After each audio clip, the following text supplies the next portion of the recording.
If you're getting into filmmaking, it can be a bit overwhelming not knowing where to start.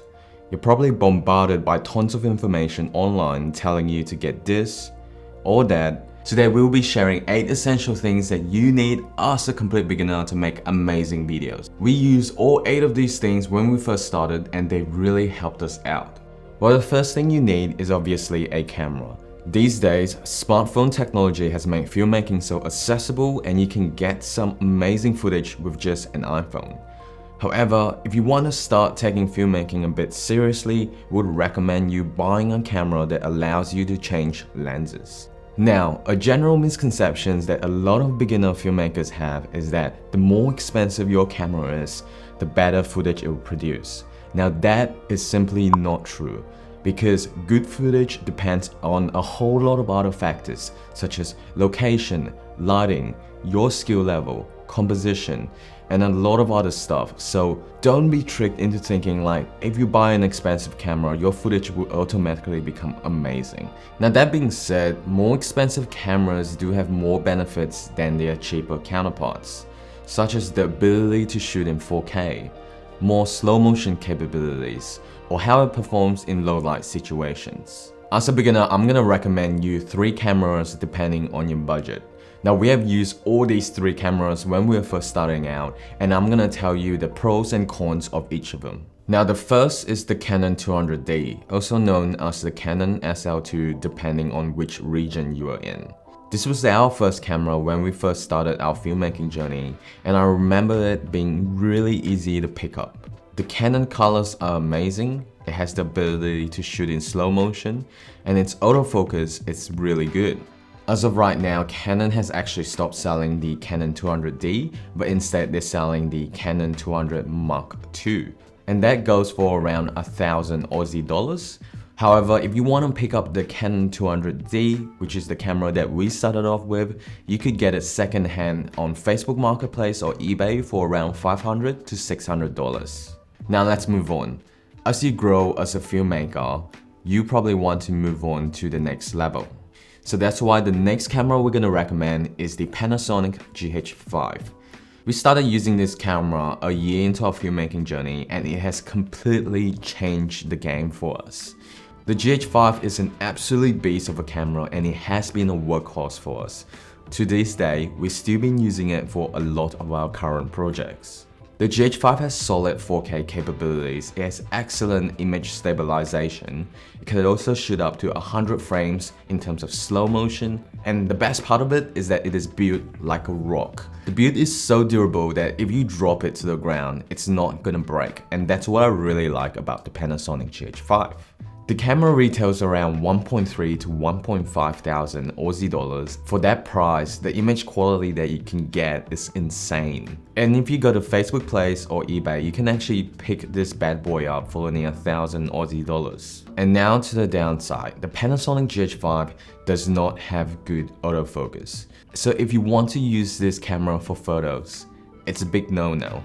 And if you're using it for filmmaking sense, that means you have to learn how to manual focus.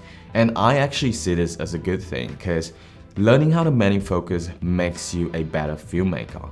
It gives you greater control in what you're shooting and how your footage turns out in editing. If you arrive on a film set and you ask for autofocus, they're probably just gonna fire you on the spot. Now, our third recommendation would be this Sony a7 III.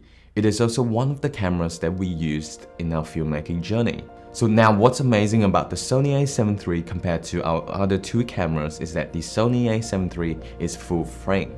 So what does that mean? That means it gives you better low light capabilities. That means it reflects the focal length of your lens correctly. It's also very lightweight and compact so that you could easily carry it anywhere you go. However, there are downsides to the a7 III, as we found out, and one of them is its colors. Its colors is nowhere as good as Panasonic or Canon because it commonly gives off like a bluish or kind of purplish tint to its image, but if you're good at color grading, you could easily get rid of it. The Sony a7 III retails for a bit more expensive than the GH5 at 2.5K. However, if you're looking for a second hand, you could probably get it for 1.7. The next thing that you need after getting a camera is lenses. A good lens will significantly improve your image quality. Generally, the more expensive the lens is, the lower the f-stop will be. So what that means is that the lens is able to let in more light and allow your camera to perform better in low light situations. A lower aperture also allows you to carry more depth of field, otherwise known as bokeh, which is essentially the separation between your subject and the background. This is also what gives your image that dreamy cinematic look that we associate with more higher production videos. Now, if you're a beginner, we do recommend you going with a zoom lens. And what a zoom lens does is that it has several different focal lengths within the lens itself, so that you can cover both wide shots and tight shots. We also recommend that you get a lens that has the lowest aperture of at least 2.8. That way, you can shoot well in low light situations. And take note of this, the lens that you choose will also depend on the sensor of your camera. Is it APS-C? Or is it micro four thirds, or is it like the Sony, which is full frame? So before buying a lens, take a look at what sensor the lens accommodate. For example, if you went for the Canon 200D or the GH5, we will recommend you getting the Sigma 18-35 f1.8. That is a beast of a lens because it has the ability to perform in low light, and it is also quite budget friendly as well. Now, if you're going with the Sony a7 III, the lens that I would recommend is the Tamron 28-70mm f2.8. This lens is quite versatile and it's also quite budget friendly as well. Now, the next essential item on the list is memory cards. You need memory cards as storage for the footage that you shoot in. Now, make sure you don't skimp out on this, because there's nothing worse than having a corrupted memory card and losing all your footage. Now, the memory cards that we recommend are from SanDisk. They have several different storage options from 16GB to 256GB, but what you really need to look at is the speed of the memory cards. Now, if you want to shoot in 4K, I really recommend getting a card that allows you to shoot more than 170 megabytes per second. Oh, one last thing. When you have multiple memory cards, I do recommend you getting a container like this. This will really fit your memory cards nicely and make sure that the memory cards don't get lost. Now, the fourth essential item on the list is tripod. One of the biggest giveaway that your production quality is not really high is very shaky footage. While there are other forms of stabilization such as gimbals, glide cams, monopods and sliders, we do recommend you starting out to get a tripod. And why is that? Because the tripod basically covers all basic shots that you want to get as a beginner filmmaker and really allows you to practice your composition as well. The most important shot a tripod allows you to do is an interview shot, which will oftentimes form the backbone of your videos when it comes to storytelling. I'll say our tripod is probably our most important form of stabilization. When we first started, we used a cheap $100 tripod from Amazon and did an amazing job supporting our camera nicely. However, as you're progressing to more heavier and heavier cameras, you probably need to invest in a heavy-duty tripod, which supports more weight and prevents your camera from toppling on a set. Now, the fifth essential item is lighting, and it is probably one of the most important filmmaking equipments that you could have. Because what a lot of beginner filmmakers don't know is that lighting actually has a larger impact on your footage than the brand of your camera. If there's any room in your budget, I do recommend you prioritizing buying lighting over other things. Now, the most ideal option would be getting a high quality continuous light such as an aperture 120D on landline. However, combine this with a C-stand, softbox, and the combined cost of this lighting set can easily set you back 1.5K. When we first started, obviously we couldn't afford these expensive lights. So what we started off with were these $150 mini aperture lights that we used in a lot of our shoots at the beginning. They were really handy at the start when we used to do a lot of content shoots for local businesses, particularly in restaurants where the lighting could be a bit horrendous. Just a little bit of lighting equipment can go a long way in improving the quality of your footage. Now, if you don't have any budget to buy lighting, what you could do is to really learn about the basics of using natural light. For example, if you plan to shoot outdoors, do you plan to shoot during sunrise or sunset so that you can get the best lighting? And if you're planning to shoot indoors, Learn how to place your subject right next to a light source such as a window. Now number 6 on the list is audio equipment.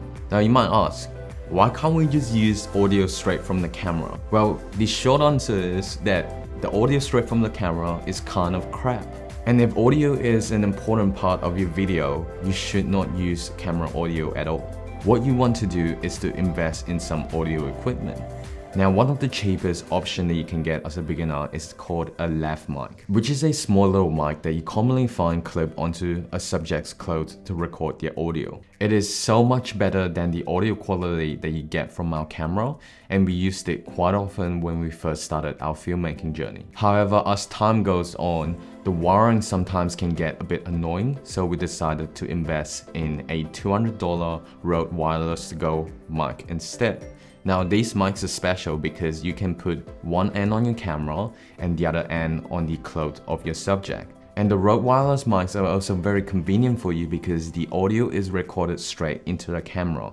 Now in order to edit, you need a good computer and an editing software. Now if you're using Apple already has an editing software called iMovies, which is pretty decent. However, if you're looking to get more serious into filmmaking, we recommend getting Final Cut Pro, Premiere Pro, or DaVinci Resolve. Now why this computer matters? Because your computer can affect what projects that you can edit.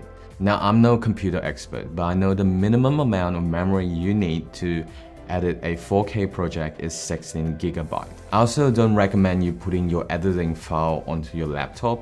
If you want, invest in an SSD or an external hard drive. That way, a lot of the storage for the editing files doesn't have to be stored on the computer, but on an external hard drive.